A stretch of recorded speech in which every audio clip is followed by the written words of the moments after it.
Tá. Pronto. Começamos a gravar. Estamos gravando. Oh, beleza, valeu. Então vamos lá, vamos seguir. Então a gente falava de forças contrárias, que se são iguais elas se anulam, né? Você não tem movimento, não é por ausência de força, mas forças que se anulam. Aí a gente falou de um fluido, né? Se eu tiver 2 copos com água e dentro dessa bacia eu então virar a água, o líquido aqui dentro, né? Esse líquido, né, dos 2 lados vai se encontrar aqui no meio, tá? E aí no meio dessa bacia essa água vai chegar, se encontrar e ficar parada? Não, né? Ela tem uma quantidade de movimento, tem uma inércia, essa água, o líquido dos 2 lados. Então, quando bater um líquido de um copo e do outro, vai ter uma turbulência ali, vai ter uns movimentos, né? E, inclusive, vai ter desvio para o lado, né? As forças contrárias. Esse líquido não vai chegar com a força exatamente igual um no outro, para chegar e ficar paradinho. Ele vai ter um desvio para um lado, desvio para o outro, né? Então, a hora que esse líquido se encontra, vai desviar um pouquinho para um lado, para o outro, vai ter uma turbulência, ele vai ter um movimento ali no meio. E também, quando esse líquido encontrar um no outro, a hora que bateu no outro, um pouco ele vai subir, não vai? Né? A hora que bateu o líquido, se a gente jogar a água contra a outra, ela bate e sobe um pouco, depois volta e equilibra, né? Mas tem esse movimento de um fluido contra o outro, bater, uma turbulência e um movimento para cima, tá?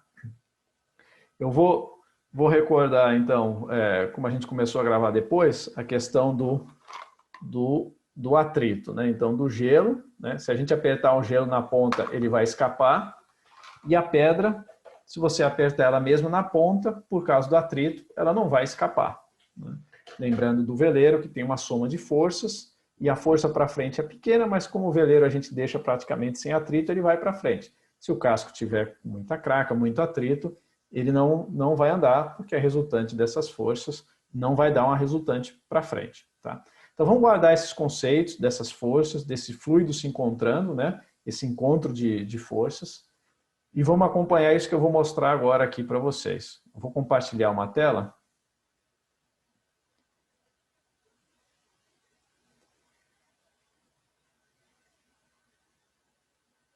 Vocês veem a tela que eu compartilhei?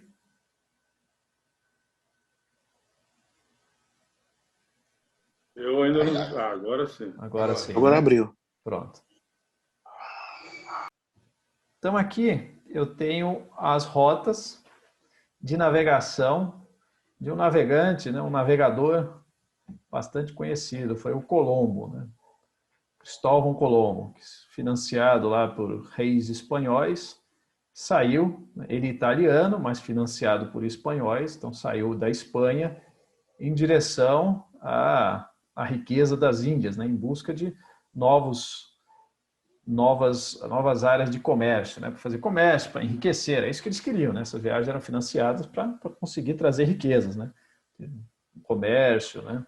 Então, nessa época, a maneira de eles irem buscar novas terras para o comércio, para ganhar dinheiro, era pelo mar, era navegando, né?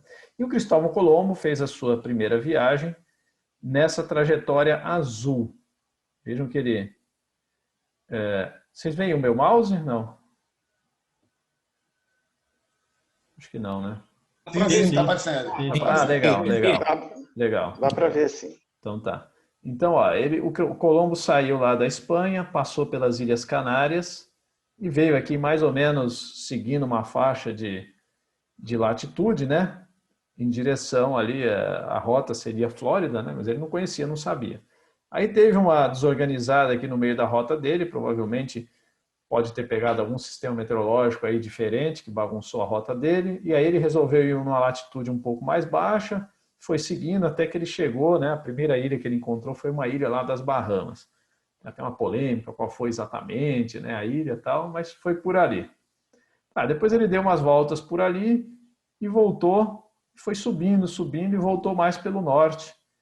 Passou nos Açores, né? Chegou lá nos Açores nessa primeira volta, né? Ele achou que tinha chegado no Oriente, né? Achou que tinha chegado lá no Japão, né? Bom, essa foi a primeira viagem. A segunda viagem é a linha vermelha.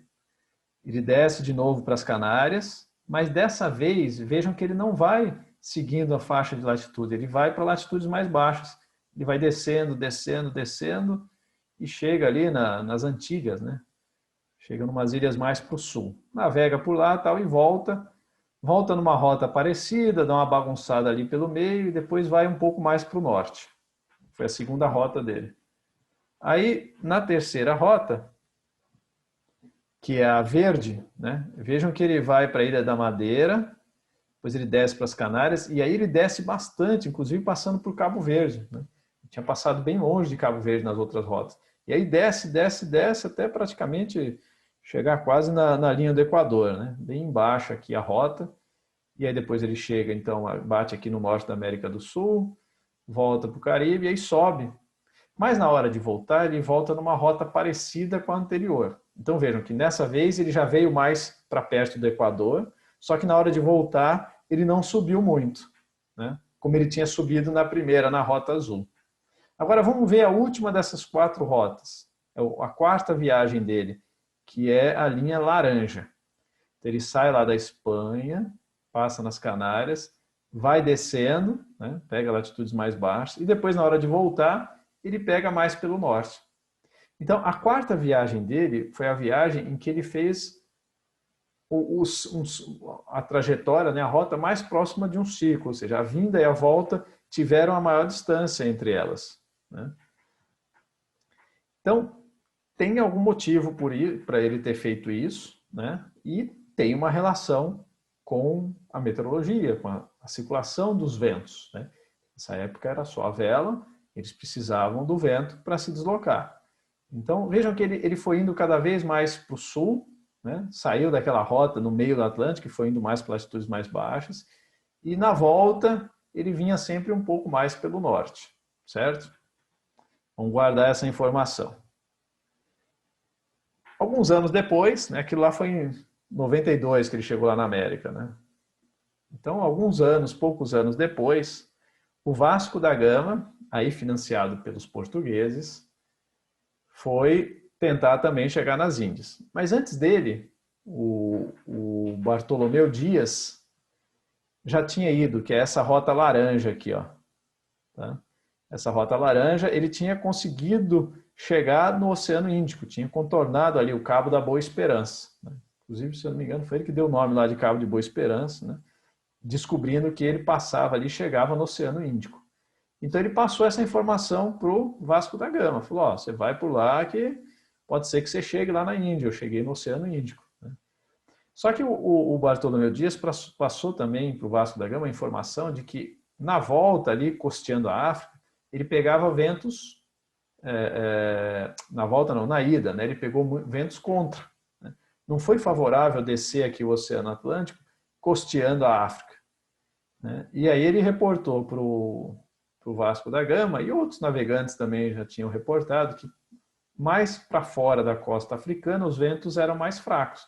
Então, para você descer a África no Atlântico Sul, era melhor vir mais pelo meio, porque você não teria tanto vento contra, né? Na volta tudo bem, mas na ida não. Aí o que o Vasco da Gama falou? Então tá bom, então vou descendo aqui por onde eu sei que o vento é favorável, né? Ilhas Canárias, Cabo Verde e tal. Quando chega ali perto de Senegal, acho que Serra Leoa, acho, né? Tem por ali.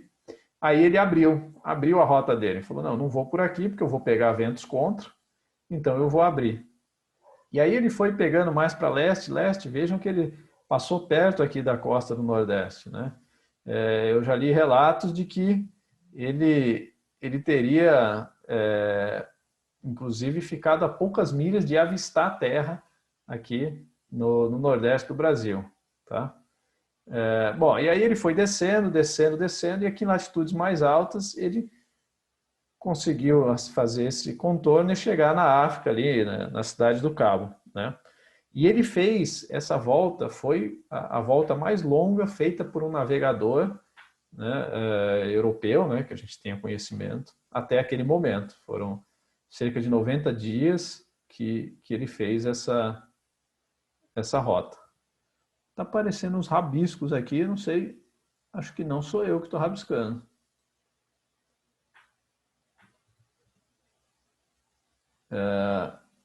Apareceu o nome de uma pessoa riscando aí. A Denilson, né? Isso. Denilson, sem querer, apertou aí, tá? Admilson, né? Wilson, apaga aí para a gente, por favor. Deixa eu ver se eu consigo todos os desenhos. Conseguiu apagar aqui, pronto. Então tá, como é que fecha isso aqui? Beleza. Bom, eu posso até usar isso, né? Já que... Então, a gente está falando dessa rota verde aqui. O Admilson deu uma boa ideia para a gente. Vamos usar esse lapisinho. Então, essa foi a rota aqui do Vasco da Gama, a maior rota até aquele momento, contornando, não descendo, costeando a África, mas descendo mais perto da costa da América do Sul. Tá? Então, vejam, essas grandes navegações seguiam aí as observações dos anteriores e faziam um contorno. Então, aqui na América do Norte, Colombo fez assim, né, no sentido horário, né, e o Vasco da Gama fez o giro aqui no Atlântico no sentido anti-horário. E depois voltou por aqui, né, para subir, o pessoal subia tranquilo, né. Então, aqui a gente tem o giro anti-horário e aqui eu vou pôr um H de giro horário, certo? Então, os navegadores começaram a perceber esse comportamento de circulação da atmosfera e começaram a aproveitar isso daí. Vamos seguir, vamos guardando essas informações e vamos seguindo.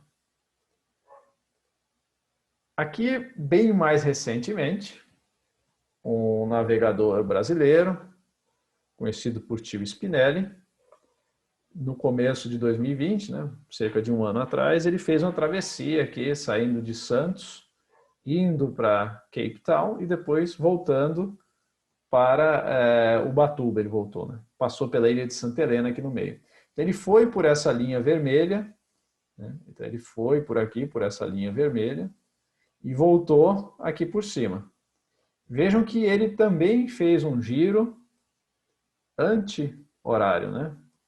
Anti-horário, assim como o Vasco da Gama tinha feito. Então,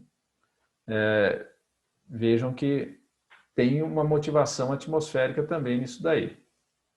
Vamos seguir adiante. Vamos olhar para a atmosfera agora, como sendo essa fina camada. Está vendo essa faixa azul que tem aí no... Essa pequena camada azul, ó, uma camada bem pequenininha aqui, ó.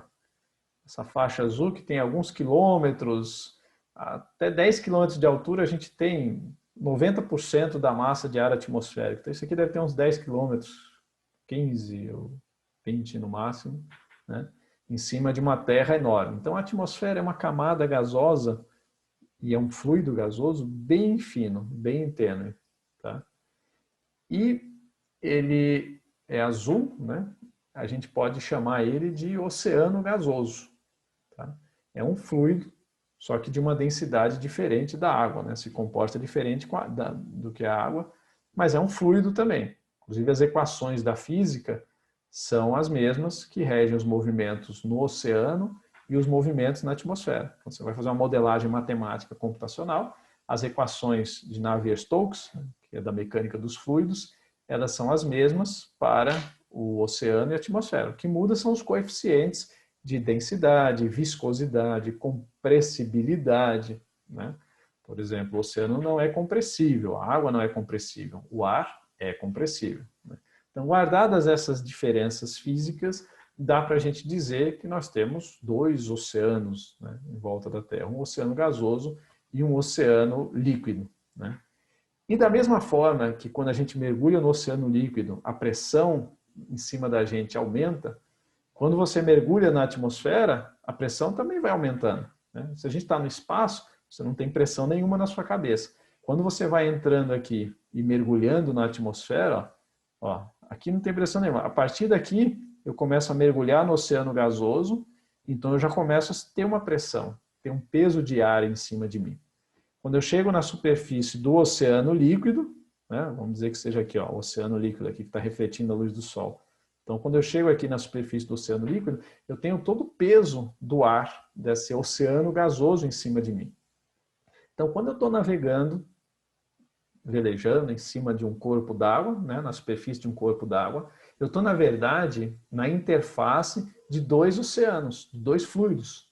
Um oceano gasoso, acima de mim, e eu estou sentindo o peso dele na minha cabeça, e estou flutuando na superfície de um fluido líquido, né? Então, o fluido líquido me sustenta eu e o peso do oceano gasoso também em cima de mim, né? E na interface de dois fluidos, temos muitas forças de um com o outro, né? A gente sabe que as forças do vento e o atrito do vento com a superfície do mar causa ondas. É uma interface, às vezes tranquila, às vezes turbulenta, a interface de dois fluidos, né? Desses dois oceanos. Tá legal? Vamos seguir. E aqui a gente vê formações, né? Olha, aqui, por exemplo, vou ainda nessa figura destacar, ó, a gente tem diferentes formações de nuvens, né? Tem algumas nuvens mais finas aqui, ó, mais altas. Tem algumas nuvens que são uns cúmulozinhos, né? Ó, pequenos. Aí tem uns cúmulos que são um pouco maiores, até uns que são umas torres aqui, né? Interessante que tem um topo achatado, ó, tá vendo? Essa aqui tem um topo achatado. Vou tirar para a gente ver direitinho, tá vendo? Parece que ela bateu no topo, e é isso mesmo, bateu aqui nesse topo. Existe uma tropopausa, é uma tampa térmica, tá? Que impede que as nuvens cresçam muito. As que crescem muito, elas batem nesse topo, e esse topo fica achatado. Esse topo achatado tem um nome, é bigorna. E essas nuvens que chegam até bater nesse topo, também tem um nome, são as cumulonimbus, ou CBs, né?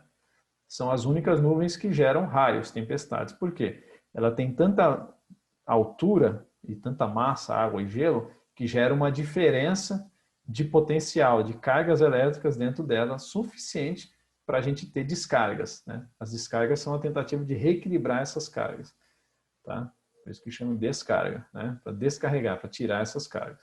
Então vejam que nesse fluido gasoso, nesse oceano gasoso, a gente tem diferentes formações, que são formações que a gente sabe de gotículas de água, né? Então, é um desses gases que compõem a atmosfera, ele muda de fase. É o único, né? Que nas temperaturas da atmosfera muda de fase. É a molécula de água, H2O, que normalmente ela está na forma de vapor, a gente não enxerga. E olha só, vapor a gente não enxerga. Quando a gente vê na panela saindo aquela fumaça, não é vapor. Aquilo dali já é gotícula de água. No banheiro, no chuveiro quente, quando você vê aquela fumaça, não é vapor. Aquilo é líquido. São pequenas microgotículas suspensas. O vapor de água a gente não enxerga. Então, quando a gente vê uma nuvem, essa nuvem é gotícula de água. Então, a fumaça que sai da panela é nuvem, a fumaça que sai do chuveiro quente é nuvem. Tá? Você está fazendo nuvem. Então é isso que você vê lá no céu. Só que um monte dessas gotículas, né? E dentro dela tamanhos diferentes. Ok. Então lá, logo depois dessas chegadas aí do Colombo e do Vasco da Gama, os pensadores da época começaram, né, estudando essas trajetórias, e era um grande desafio da época, né, eram essas navegações, né? Então todo mundo buscando soluções para aquilo. Assim como hoje todo mundo se une, está todo mundo correndo atrás de soluções para vencer o problema comum da atualidade, que é a Covid, né? Todo mundo correndo para de algum jeito solucionar isso, os pesquisadores, pensadores, toda a ciência correndo atrás disso. Na época, os pensadores também queriam contribuir com aquele que era o desafio do momento, que era a navegação, né? A exploração por meio da navegação. Então, lá entre 1500 e 1600, um desses pensadores, o Galileu Galilei, ele disse o seguinte, e eu vou ler esse texto aqui para vocês. Ele viu os ventos alísios como a incapacidade do envelope gasoso da atmosfera de acompanhar a velocidade de rotação da Terra, a qual gira mais rápido nas baixas latitudes, entre os trópicos, né, ou seja, ali no Equador. O vento fica para trás. Então, para quem está girando com a Terra, vai sentir um vento vindo de leste para oeste. Já os ventos de oeste, em latitudes médias, são justamente o efeito oposto. Ali a Terra gira mais devagar do que o envelope gasoso. Então, o vento vai para frente mais rápido que a Terra. Vejam como o Galileu enxergou, né? É como se esse envelope gasoso, esse oceano gasoso, né, essa faixa azul que envolve a Terra, ele não conseguisse acompanhar a Terra na linha do Equador, onde a Terra gira, faz uma volta maior em 24 horas, né? Então ele fala que o ar não acompanha, fica para trás. Então quem está girando com a Terra vai sentir o vento vindo de onde o Sol nasce, né? Porque a Terra gira, né? O Sol nasce do lado para onde a Terra está girando. Então o vento viria da onde está o Sol, do lado do nascer do Sol para o pôr do Sol. É assim que são os alísios, certo? Eles vêm de leste para oeste. Eles vêm de onde o Sol nasce para onde o Sol se põe. Então, o Galileu enxergou dessa forma. Tá, vamos olhar a Terra girando para a gente ver. Aqui, ó, a Terra girando, então, ela vem da esquerda para a direita, né, e o Sol vai nascendo aqui do lado direito. Então, na linha do Equador, se o planeta, né, se o envelope gasoso não acompanhar, deixa eu deixar girar mais um pouco aqui. Era isso. Vamos voltar aqui para o início aqui. Isso, pronto. Aí aqui eu vou mostrar para você. Então a Terra está girando lá para a direita. Então se o vento não consegue acompanhar, você vai estar sentindo um vento daqui para cá, certo? Porque a Terra está girando, a Terra gira, vou pôr em outra cor aqui, ó, em azul. A Terra gira para lá, né? Se o ar não acompanha ela, o ar fica para trás e você vai sentir esse vento. Faz sentido, né? A gente sabe que os ventos alísios estão soprando assim, né? Vocês aí que estão numa latitude mais baixa que a minha percebem isso com mais força, com mais frequência do que eu aqui, né? Que estou bem mais embaixo, tá? Então, era essa a explicação do... Deixa eu tirar aqui. Do Galileu Galilei. Aqui... Então, vamos dar uma olhada. Se a gente olhasse a Terra de cima, e essa cruz aqui no meio é deixa eu apagar os desenhos. Essa cruz no meio seria um polo. Vamos imaginar que a gente está olhando a Terra por cima, tá? Do polo norte, lá do norte. E aqui um ponto A perto da linha do Equador, né? Então, esse ponto A passaria ali na altura do Amapá, do norte do Pará, né? No giro da Terra, tá? Agora vamos... Deixa eu passar aqui. Isso. Agora vamos supor um ponto no meio do caminho. Um ponto B aqui, no meio do caminho, tá? Uma latitude média. Aqui seria... Vamos considerar ali Estados Unidos, tá? E aí, a distância que tem do polo, esse ponto que está ali nos Estados Unidos, latitude média, é muito menor do que a distância de quem está no Equador, certo? Isso a gente não tem dúvida. Então, se os dois giram em 24 horas percorrem, né, toda a circunferência em 24 horas, a bolinha azul vai percorrer uma distância maior, né, ela faz uma circunferência maior. A bolinha rosa aqui percorre uma distância menor, certo? Aí, ó, a linha azul, está desenhada aqui do lado, é a trajetória, o caminho percorrido pela bolinha azul. E aqui em vermelho, o caminho percorrido pela bola vermelha, que é bem menor, né? Tá, se as duas percorrem no mesmo tempo essas distâncias, para que a azul percorra uma distância maior no mesmo tempo, ela tem que estar mais rápido, tem que estar numa velocidade maior, né? Uma posição mais perto do Equador, então, estaria numa velocidade maior, certo? Vamos supor agora que... Vamos colocar o planeta aqui em cima desse disco girando. Ó, Polo Norte aqui e o planeta girando.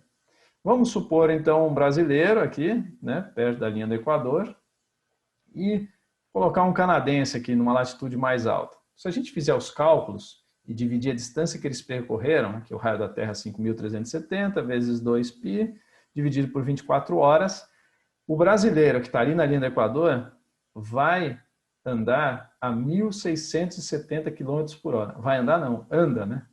Então, vocês que estão aí bem próximos do Equador, vocês estão a uma velocidade muito próxima disso. Vocês estão andando a cerca de 1.500 km por hora.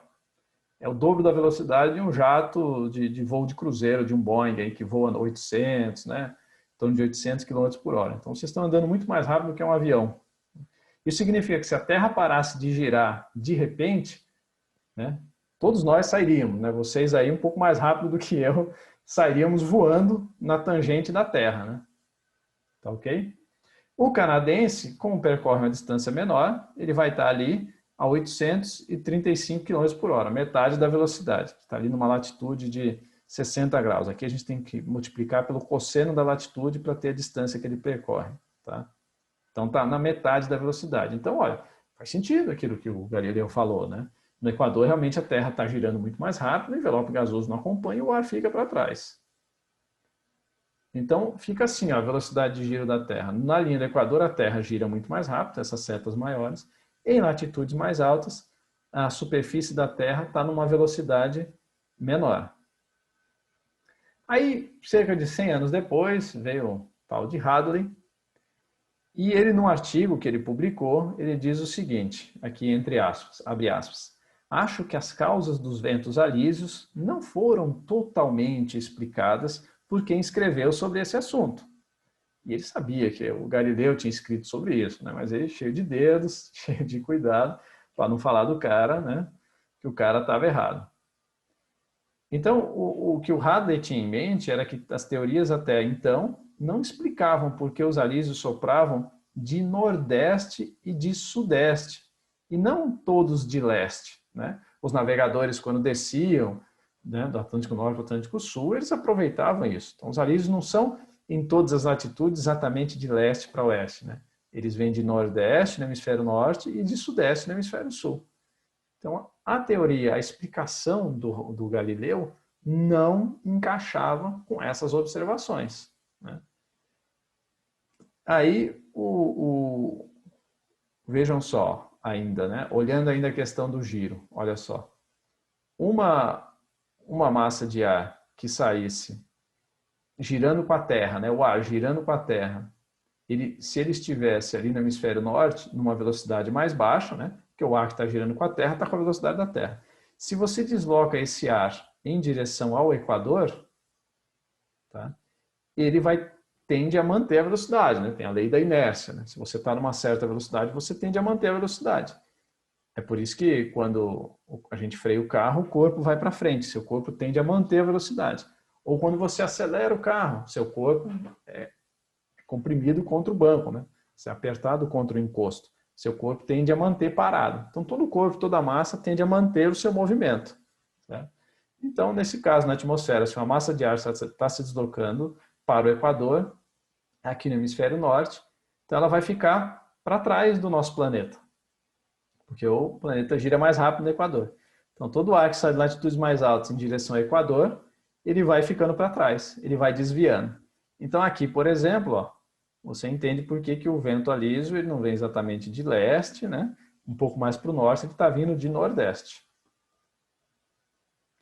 Então, o Hadley, para explicar isso, ele teve que justificar por que esse ar se movimentava de latitudes tropicais para o Equador. Como é que o ar, por que tem esse movimento? Então, aí ele trouxe a seguinte fala. Suponhamos que o ar, em todas as partes, mantém um ritmo igual à Terra em seu movimento diurno. Tá? Nesse caso, não haverá movimento relativo da superfície da Terra e o ar, e, consequentemente, nenhum vento. Aquilo que a gente falou, se o ar está girando com a Terra, não tem vento. Então, ele continua, pela ação do Sol, nas partes sobre o Equador, e a rarefação do ar precedente dali, deixe o ar ser puxado para lá das partes norte e sul. Bom, vamos entender melhor como é que acontece isso. Então ele está dizendo que o ar que está ali no Equador, girando com a Terra, que não se movimenta, ele é aquecido pelo Sol e fica mais rarefeito. O ar que se aquece, ele se expande, fica mais rarefeito, fica mais leve, né? E esse ar, então, ele sendo mais leve, ele vai ser ocupado por ar mais pesado que está próximo dele, né? Esse ar vai empurrar ele para cima, tá? E aí, o que a gente vai ter?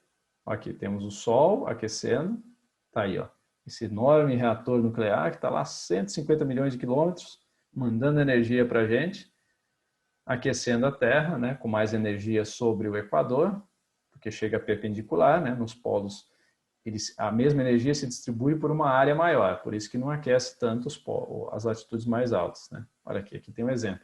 Quando ele chega reto, 342 metros quadrados, 342 watts por cada metro quadrado.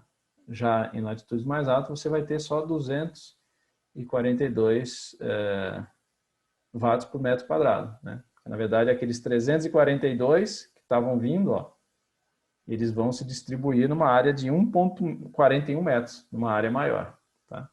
Bom, a hora que essa radiação do Sol chega, ela não aquece o ar não se aquece com o Sol. O Sol ele atravessa a atmosfera e vai aquecer o chão, a superfície. E por condução, o ar que está em contato com o chão vai se aquecer. Esse chão quente aquece as moléculas de ar próximas do chão, vai aquecendo, que aquece a molécula de cima, até que você tem uma camada de ar mais quente. Essa camada de ar quente, ela fica leve e tende a subir. É o mesmo mecanismo que faz um balão subir. O que a gente faz para o balão subir? Joga essa chama, né, que vai aquecer o ar, e o ar aquecido sobe. A hora que sobe, puxa o balão para cima e ele flutua, né? Porque dentro você tem um ar quente querendo subir, menos denso que o ar que está fora. Então, o que é menos denso sobe, o que é mais denso desce. E aí a gente tem esse movimento de subida do ar. O ar mais quente, que é mais leve, ele vai flutuar. Esse processo de subida do ar mais quente e mais leve é chamado de convecção. Então, a gente teve a radiação solar, bate no chão e aquece. A gente tem a condução do calor do chão para a atmosfera. E depois a gente tem a convecção fazendo esse calor subir. Olha só os processos de transferência de calor. Bom, com a subida desse ar, vai ficar um vazio no chão, né? E esse vazio vai puxar o ar que está em volta. Onde o ar desce, esse ar vai subir e vai descer em algum lugar. Onde ele descer, nós teremos uma alta pressão, né? Porque o movimento do ar descendo faz ele pesar, né? É a mesma coisa que se você estiver de pé numa balança, está marcando um peso. Se alguém colocar a mão na sua cabeça e empurrar ela para baixo, o peso vai aumentar, certo? Então, todo movimento de ar descendente aumenta a pressão do ar mesmo, é o peso mesmo dele no chão. Tá? Então, assim, a gente tem uma célula de circulação. Num lugar o ar sobe, no outro lugar desce. O ar desce. Com isso, entre os dois, entre a alta e a baixa pressão, a gente vai ter um vento, né? A gente vai ter uma circulação. Tá? Aqui, ó.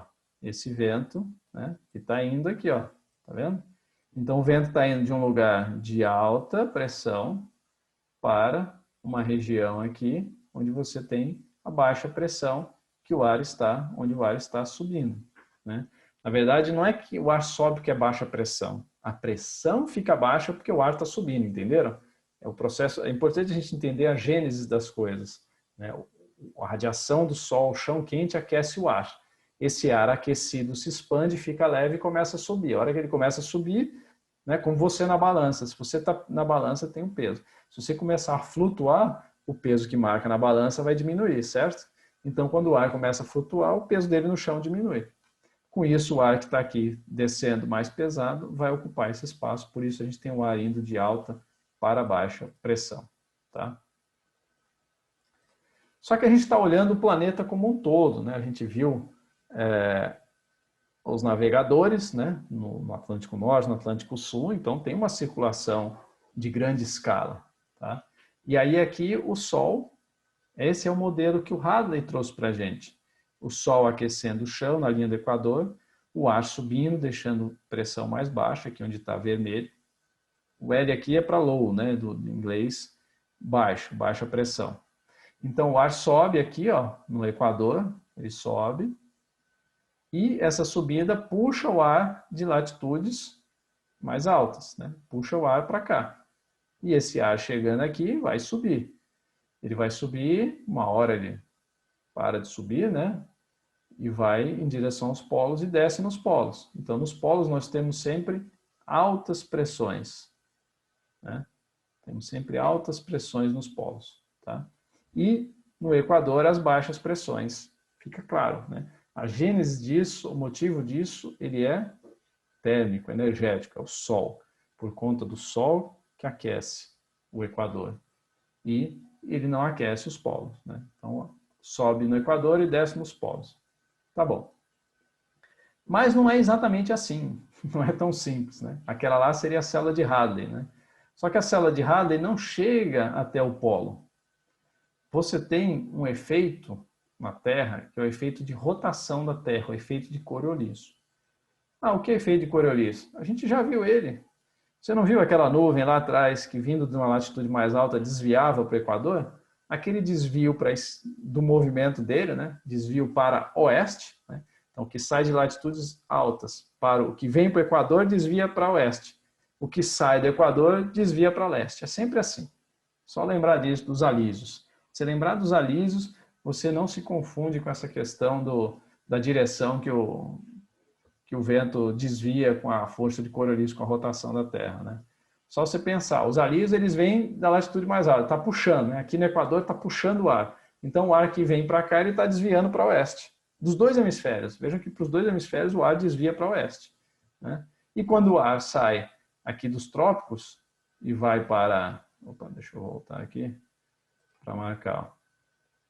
Então você tem aqui o desvio aqui, ó, vai para oeste. Aqui também o vento vai para oeste, né? Mas quando ele está saindo das latitudes tropicais, da alta pressão, indo para latitudes altas, ele vai desviar para o lado contrário, vai desviar para leste, né? Então, o que vem para o Equador desvia para oeste, o que sai do Equador desvia para leste. Por quê? É o motivo contrário. Em latitudes, lembra que ele desviava aqui em cima? Por quê? Deixa eu voltar lá. Aqui a Terra anda devagar, né? Ele tinha uma pequena velocidade, e aqui a Terra anda muito rápido. Então, quando o ar vem daqui para cá, ele fica para trás e desvia para lá. Ele não consegue acompanhar a velocidade da Terra. E quando faz o movimento, vou mudar de cor aqui. Quando faz o movimento contrário, daqui para lá, eu estou mais rápido. Então, eu vou desviar para lá, né? Eu tenho uma velocidade maior. Eu estou aqui no Equador, estou em latitudes mais baixas. Então, eu vou desviar para leste, tá? Então, por isso que o ar que sai dos trópicos e vai para latitudes médias, ele desvia para leste, né?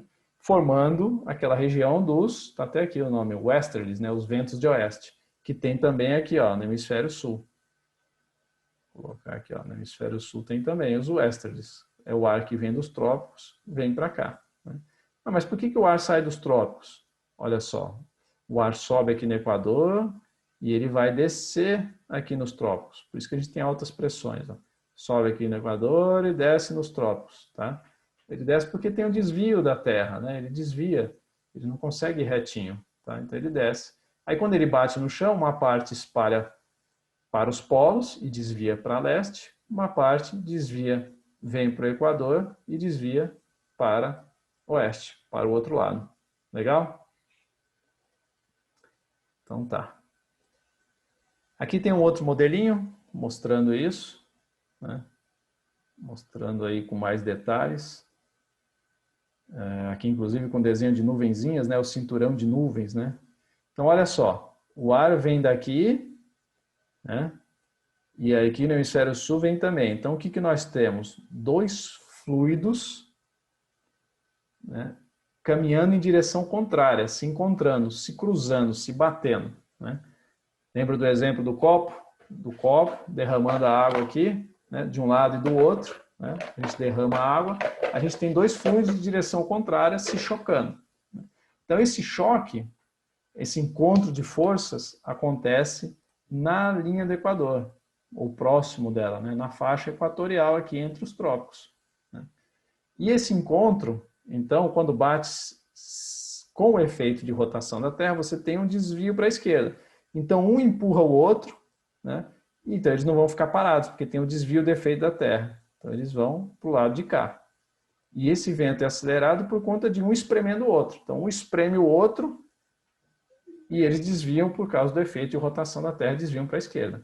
Se a Terra tivesse parada, a gente não teria os alísios, porque eles iam se anular. Lembra da história de anular as forças? Uma força contrária à outra, se não tivesse desvio, elas iam se anular. Então, olha só, nem precisa esse efeito de rotação da Terra ser muito forte para você ter ventos alísios muito fortes, porque você já tem essas forças contrárias, forças que foram geradas pela questão térmica do ar subindo no Equador, descendo no trópico e voltando. Então, tem uma circulação que empurra esse ar um contra o outro. E aí ele não fica parado. Basta, lembra a questão do veleiro? Basta ter um pouquinho de força resultante na direção para frente que o veleiro vai para frente, né? a questão do gelo, né? Se eu apertar exatamente igual, não anda, mas se eu apertar um pouquinho mais de força para um lado, ele escapa. E é isso aqui, ó, você tem duas forças muito grandes se empurrando, mas tem um pouquinho de uma componente de força da rotação da Terra. Deixa eu...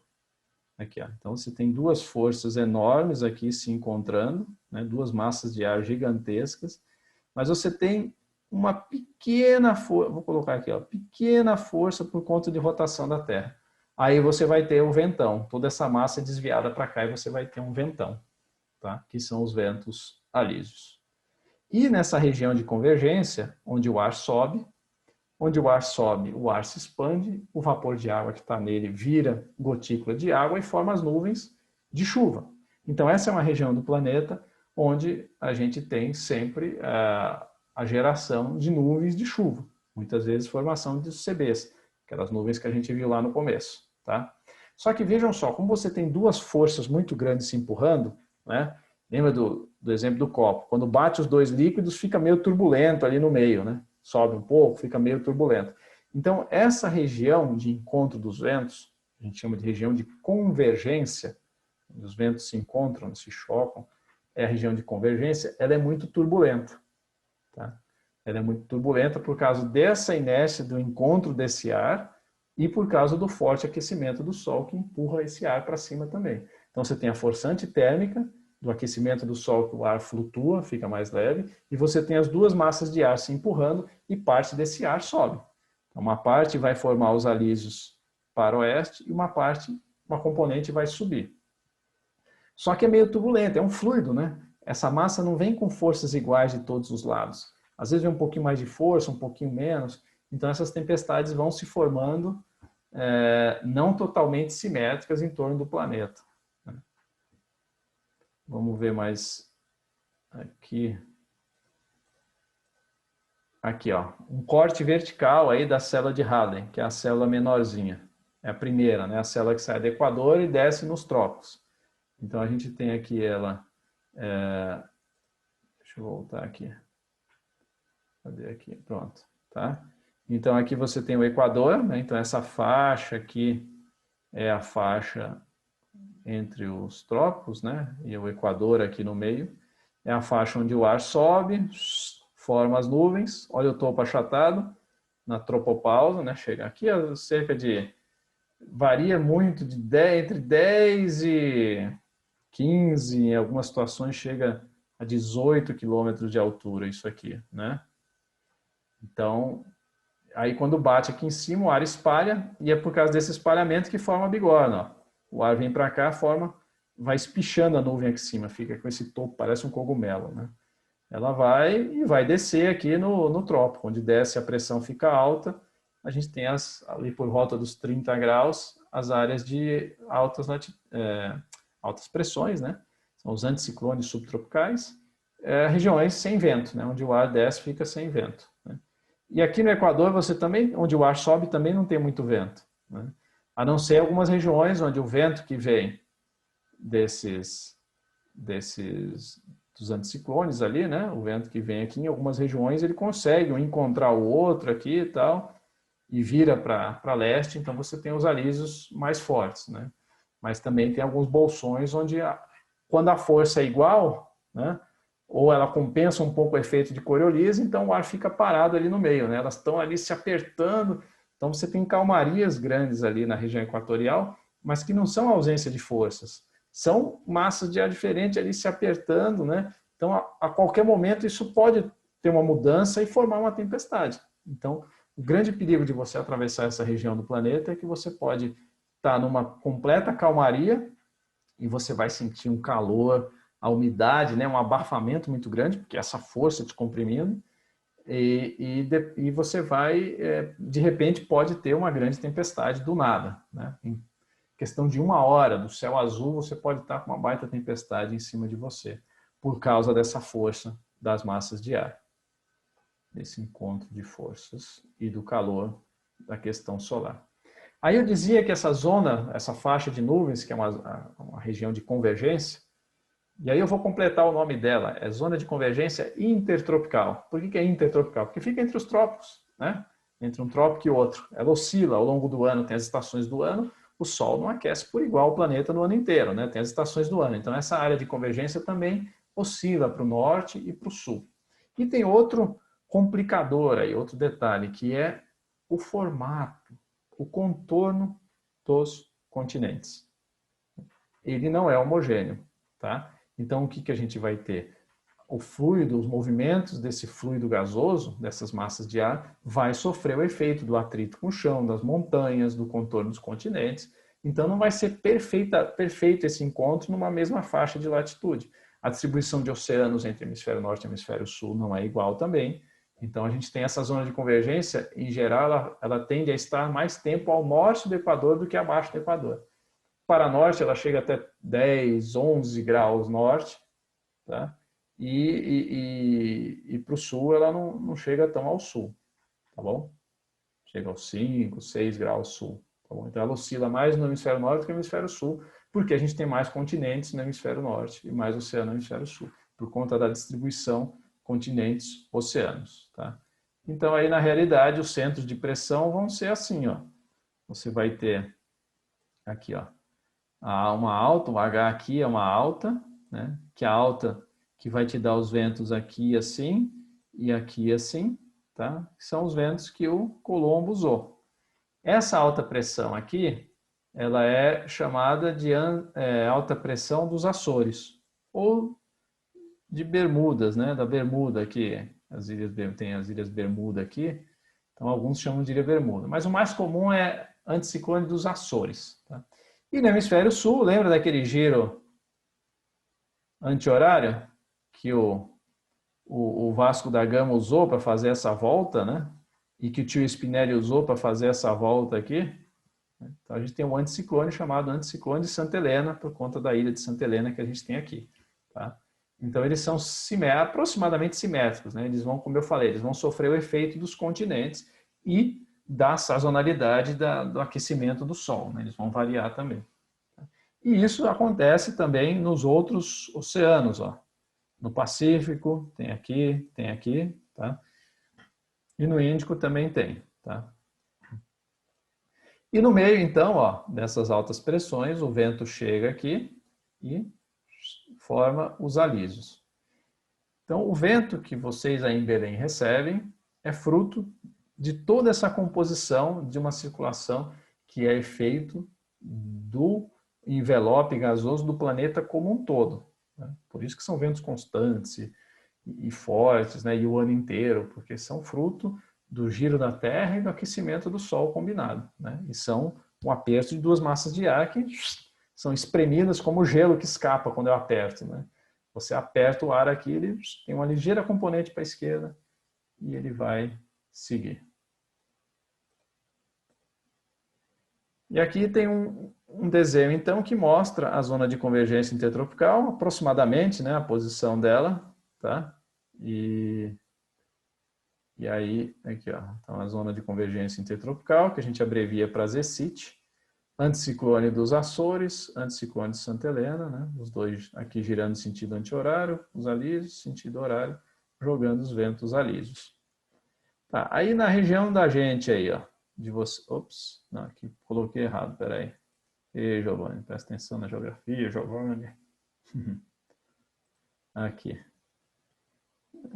Tá ruim isso aqui, ó, aqui, nessa região. Tá aqui em Belém, inclusive com a bolinha vermelha aqui para facilitar. E eu não tinha visto, tá aqui. Belém, então.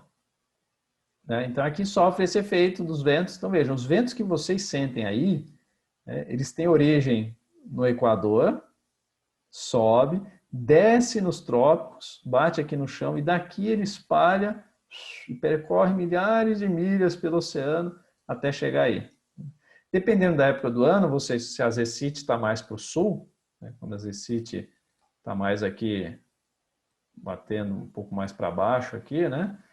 A ZCIT fica exatamente em cima de vocês, né? Essa escadinha é o sino da ZCIT, fica em cima de vocês aí. E aí toda essa faixa de nuvens e tempestades fica aí, né? Só que aí tem um outro processo também. Tem processos de brisa do continente. Então eu falei de uma circulação da atmosfera como um todo, atmosfera global, circulação global da atmosfera. Mas a atmosfera funciona com processo em diferentes escalas. Tem escala mais regional aí de vocês, que é a brisa. Então, durante o dia o continente se aquece, o continente aquecendo, o ar mais leve quer flutuar. Então, a pressão fica baixa. O peso desse ar no continente é mais leve, então ele puxa o ar do oceano para o continente. Né? E com essa puxada você vai trazer as nuvens, as tempestades que estão aqui na Zecite, ou até elas vão se formar em cima do continente. Porque quando esse ar vem do oceano carregado de umidade, chega no continente, tem um atrito do continente, você freia esse ar. É como no trânsito. Se o carro da frente freia e ninguém frear, vai empacotando, vai engavetando. Né? E na atmosfera é assim. O ar vem vindo do oceano, chega no continente, ele freia, vai empacotando. E lembra que quando a gente tem forças contrárias, ou escapa para um lado para o outro, ou para cima. No caso da brisa, quando entra, empurra esse ar para cima, cheio de umidade, e forma tempestades aí na região de Belém. Tá? Então, essa é a teoria, a explicação dos movimentos. Tá? Então, tem a circulação geral da atmosfera, a zona de convergência intertropical e as circulações de brisa. E que não é só do mar, do continente com o mar. Né? Dentro do rio também. Durante o dia, as margens se aquecem mais. Pronto, saiu do compartilhamento, né? Então, durante o dia, as margens dos rios se aquecem mais, você vai ver que as nuvens se formam ali, e o ar desce no meio do rio. Depois, no final da tarde, à noite, você tem um movimento contrário. As nuvens que estão na margem, se ainda tiver sobrado alguma coisa, né, vem para o rio, porque o rio, durante a noite, a água mantém o calor, fica mais quente. E no continente esfria mais. Então, onde está quente é onde você tem as nuvens vão para dentro do rio. E isso é importante para a gente que está velejando, né? Saber que você está no meio do rio durante o dia. Se você tiver só circulação de brisa fluvial, né? As nuvens vão estar no continente. Mas no caso aí de Belém, vocês têm a brisa do mar, esse movimento dos alísios, que é muito mais forte. Então essa força é maior do que a força da brisa do rio. Tá? E aí eu vou mostrar agora para vocês como uma ferramenta prática para a gente monitorar, a gente enxergar agora. Nós vamos olhar agora para o planeta e vamos ver essas nuvens, essa zona de convergência, como é que ela está, onde que ela está. Tá?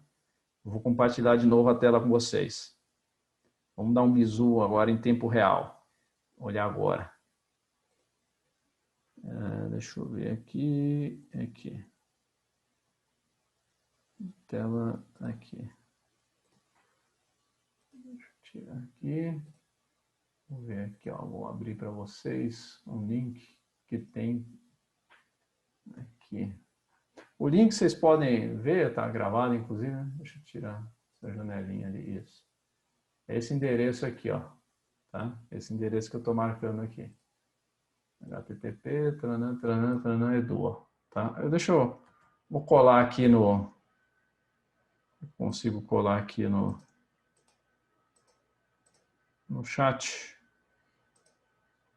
Vamos ver se eu consigo colar no chat. Depois eu colo no chat, vocês me lembram depois. Agora eu não estou conseguindo aqui. Deixa eu tirar o zoom dessa imagem.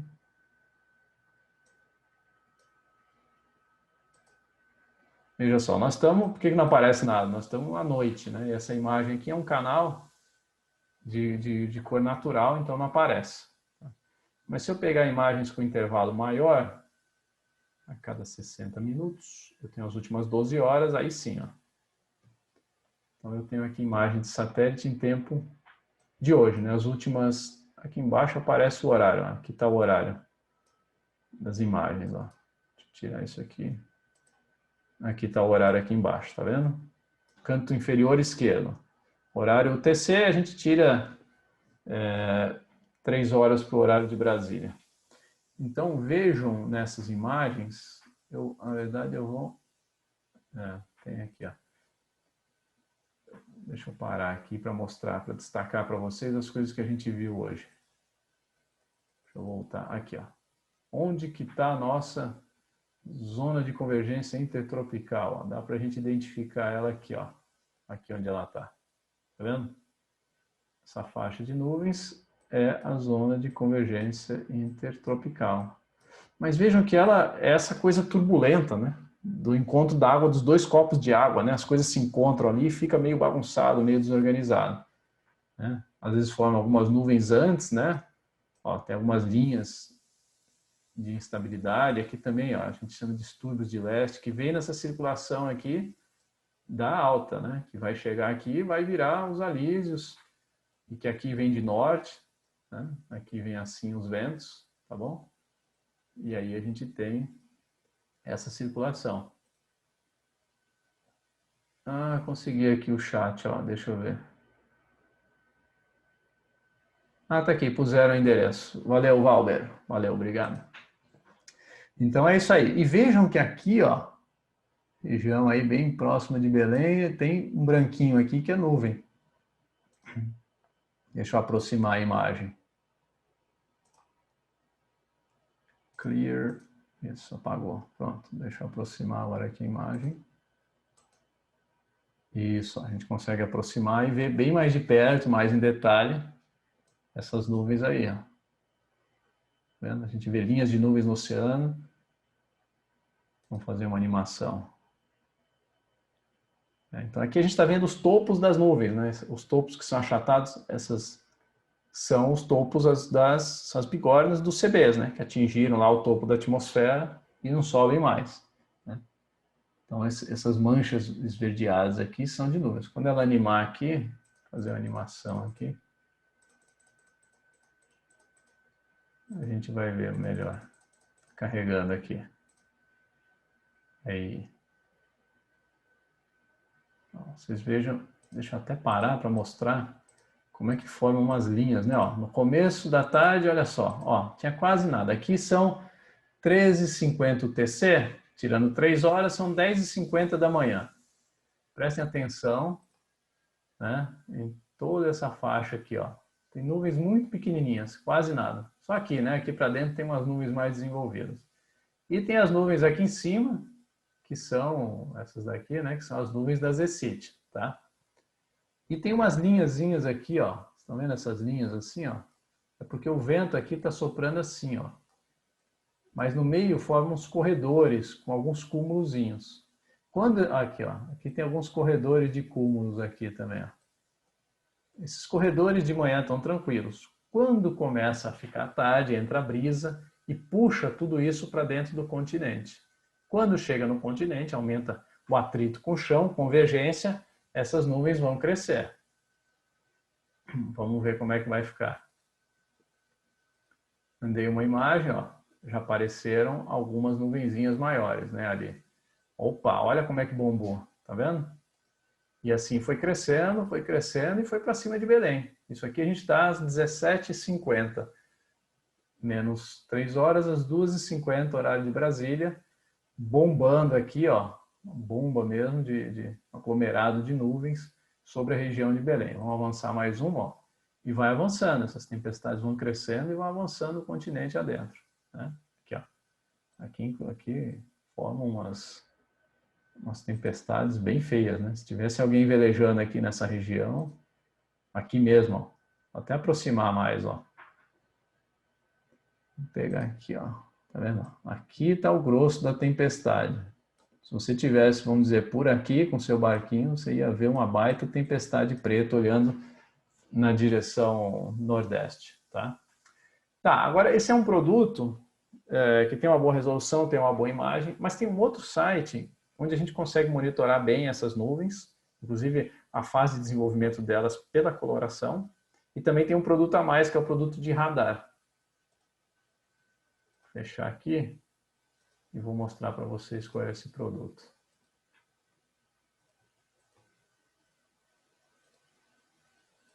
Aqui, ó, o site wind.com, tá?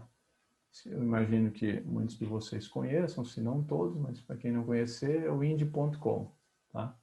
Vocês entram aí no wind.com e vocês, na verdade, quando entrarem, vão estar aqui, ó. Vai estar vendo o vento, vão ver o mapa aqui e tal, com vento.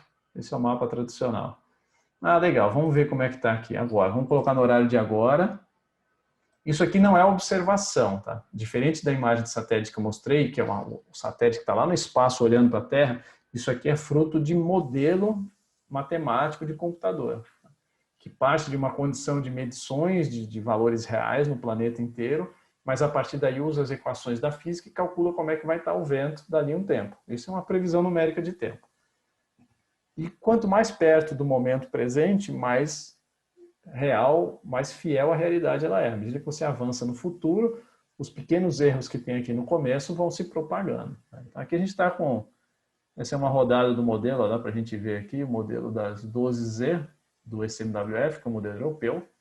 12Z é 9 da manhã. Então, 9 da manhã até 9 da noite são 12 horas. Então, aqui a gente está vendo um campo de vento, uma previsão de 12 horas. E vejam que estranho, a alta subtropical, ela está bem desconfigurada. Deixa eu encher a tela aqui. Ó, onde ela está, a alta? Aqui no meio, onde ela normalmente fica, na verdade, tem uma baixa. Devia ter feito apoio contrário, normalmente é o contrário, mas vou mostrar aí, ó.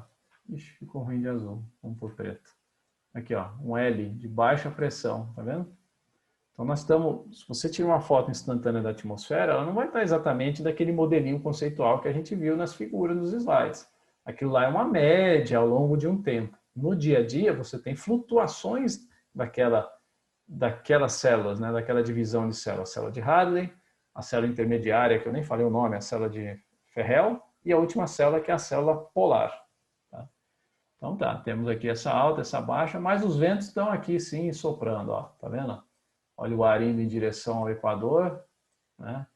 E o ar aqui do hemisfério norte também, as duas massas de ar. Como tem o movimento, né? Lembrando, em latitudes altas o ar gira devagar, quando chega no Equador e o chão do Equador gira rápido, você tem um desvio para cá. Né?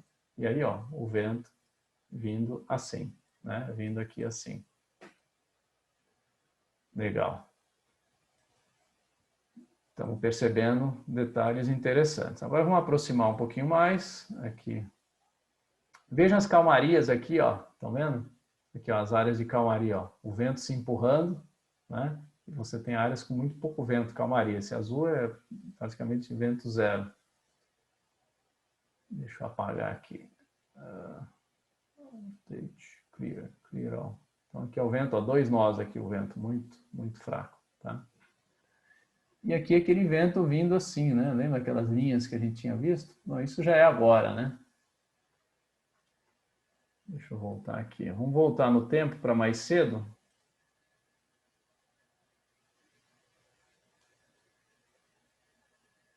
Mais de manhã, ó. Vejam como o vento mais cedo, ele está mais na direção leste-oeste, né? Tá vendo? Até fez o desenho aqui, né? Que era o que a gente tinha visto, aquelas linhas. Agora veja, eu vou adiantar das 9 da manhã para as 9 da noite.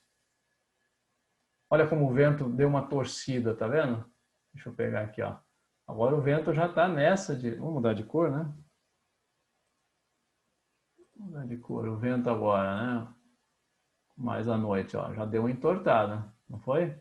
Por conta da questão da brisa. O continente fica quente, aquece, o ar sobe e puxa o ar que vem aqui do oceano. Então o vento fica mais perpendicular ao continente. Aí quando entra, tem um atrito e as coisas bombam nessa região, que é o que a gente viu acontecendo no dia de hoje.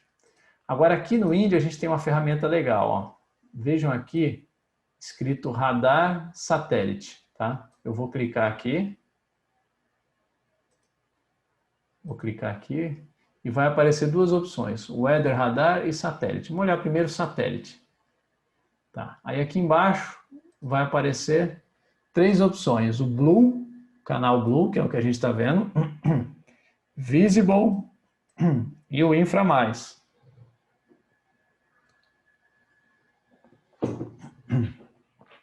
Esse canal Blue, ele vai mostrar para a gente aqui os tons de cinza, mostrando os topos mais altos das tempestades, né? Então vamos voltar. Isso aqui a gente está em agora, né? Vamos voltar um pouquinho. E aí a gente vê essas nuvens evoluindo. Vamos fazer uma animação das últimas 2 horas. Vamos ver se ele carrega aqui. E a gente vê muito legal essas nuvens crescendo, se desenvolvendo e se propagando. Estão vendo?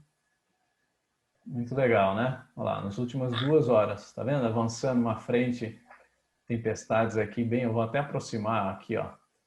Tá, olha, região de Portel breves, Bagre, tem uma aqui mais severa. Quando elas ficam cinza mais rápido, quanto mais rápido ela fica cinza, quer dizer que mais vigorosa, mais intensa é a tempestade. Tá? As áreas onde já está um branco um pouco mais claro, são áreas onde está um pouco mais fraco. Tá? E aí tem um último produto que eu queria mostrar para vocês hoje, que é muito útil para monitorar essas tempestades, junto com o satélite, que está aqui junto também, que é o Weather Radar. Tá? Aqui, ó, carregou o radar. Né? Ele mostra chuva. O radar não mostra nuvem, ele mostra chuva. Então, as áreas, quanto mais quente a cor, mais intensa é a chuva. Então, tem um amarelinho aí que é a chuva mais forte. Tá legal? Antes, voltando lá no satélite, eu mostrei 3 canais, né? O Blue, o visível, naturalmente, à noite, não vai ser muito legal. Na verdade, o que você vê à noite é o infravermelho. Mas durante o dia é bem legal. Deixa eu colocar a animação de 6 horas que vai pegar uma parte do dia. Aqui, ó. É um pouco parecida com aquele outro produto que eu mostrei, mas não é tão bom que nem aquele. Mas você consegue ver aí as tempestades também avançando. Né? O Macapá está aqui, Belém está aqui. Vou marcar aqui onde que está Belém. Ó. Belém está aqui. Tá? E as últimas 6 horas. Né? As tempestades passaram e foram propagando o continente adentro. Aqui, vamos colocar 12 horas. Ó, vou colocar 12 horas de animação, dá para a gente adiantar. E é bem legal que aqui você consegue segurar a bolinha de tempo e fazendo um para frente, para trás, parar na hora que você quiser, tá? Vou dar um play aqui de novo para vocês verem. Olha lá, isso aqui era de manhã, Belém não tinha nuvem, elas começam a se formar aqui na costa, ó. E aí as nuvens carregadas vêm para cima de Belém. E burdoada na cabeça, tá vendo? Aí à noite já não fica mais legal. À noite, o canal melhor é o terceiro aqui, que é o Infra Mais.